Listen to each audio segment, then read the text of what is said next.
मी रोहिणी भोईर झणझणीत रेसिपी चॅनलवर तुमचं स्वागत करते।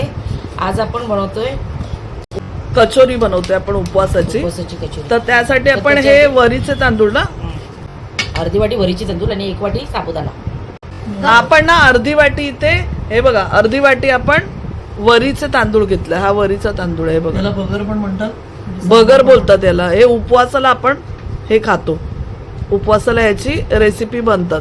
तर आता हे आपण काय करतोय, समाके चावल असं काहीतरी म्हणतात। आपण हे मिक्सर मध्ये आपण वाटणार आहे ते वरीचे तांदूळ। आपण साबुदाणा घेतलाय, साबुदाणा आपण अर्धी वाटी घेतलाय साबुदाणा सुद्धा। आता आपण हे पण मिक्सर मध्ये वाटणार आहे। आता आपण ना कचोरीचं जे वरचं कवर बनवतात ते बनवूया। त्यासाठी ना आपण ही दोन्ही पीठं घेतली, वरीचं तांदळाचं पीठ आणि साबुदाण्याचं पीठ आपण एकत्र जे वाटलं ना मगाशी मिक्सर मध्ये ते घेतलं आणि त्याच्यात आपण हे थोडं अर्धा टीस्पून मीठ टाकलं। कवर बनवून घेऊया। तर हे बटाट जे आहे ते आपण कुस्करायचं।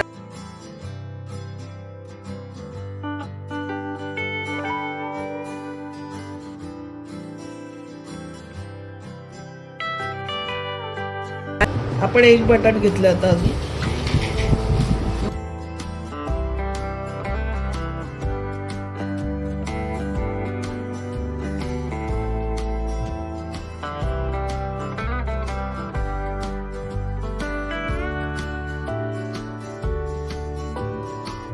आपण एकच बटाट घेतले, आता आपल्याला लागलं तर आपण घेऊया।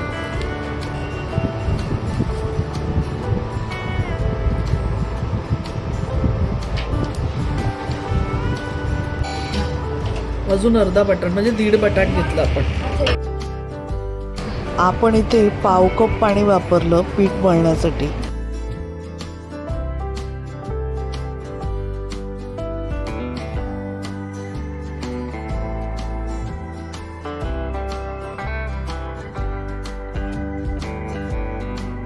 आता आपण जे आतमध्ये सारण भरणार आहे ते तयार करून घेऊया। आपण 1 वाटी ओलं खोबरं घेतलं, इथे किसून घेतलं ओलं खोबरं, आलं आणि मिरचीचा ठेचा बनवून घेतला हा।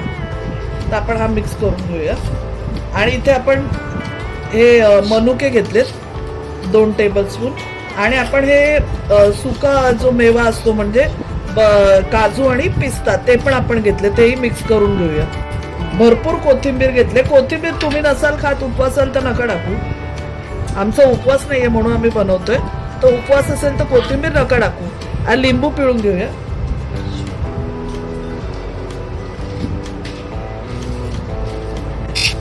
आपण लिंबू पिळून घेतला आणि आता हे मिक्स करून घेऊया सगळं सारण जे करायचं ते।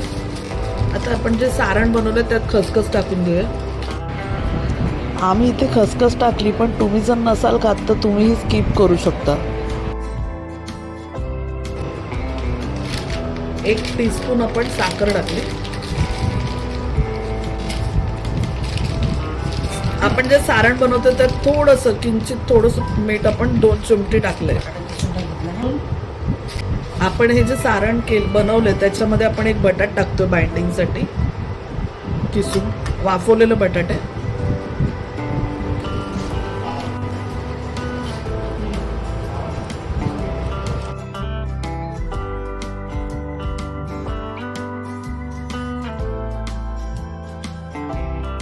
हे सारण जे आहे त्याच्यामध्ये अर्ध बटाट आपण किसून घातलेलं।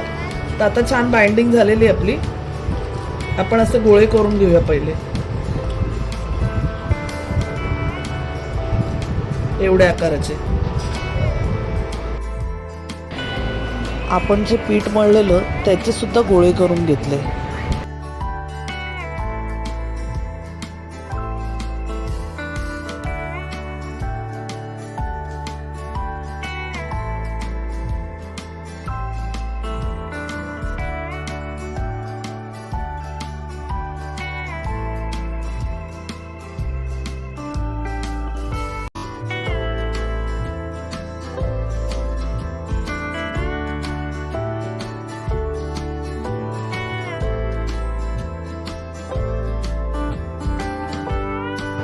थोडं पीठ लावून घेतलं जे आपण काढलेलं मगाशी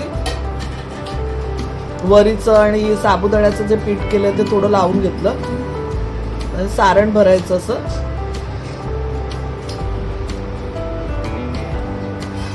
आपण पुरणाचा गोळा भरतो ना तसंच. आता आपण हे झालेले कचोरे तर तळून घेऊया.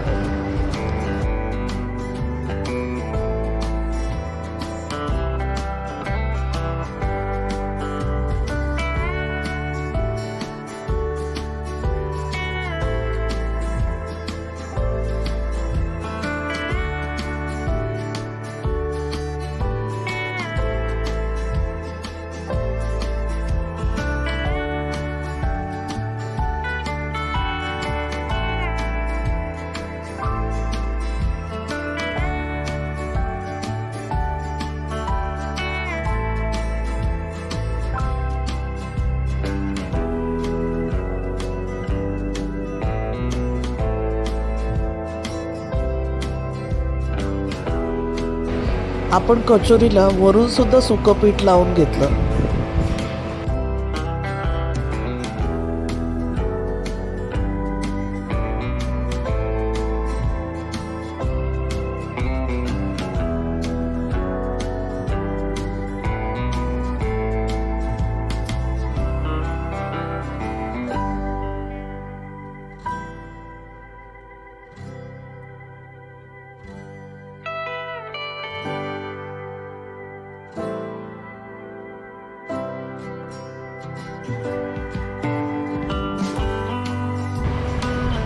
आपण सर्व कचोऱ्या गरम तेलात गोल्डन फ्राय करून घ्यायच्यात.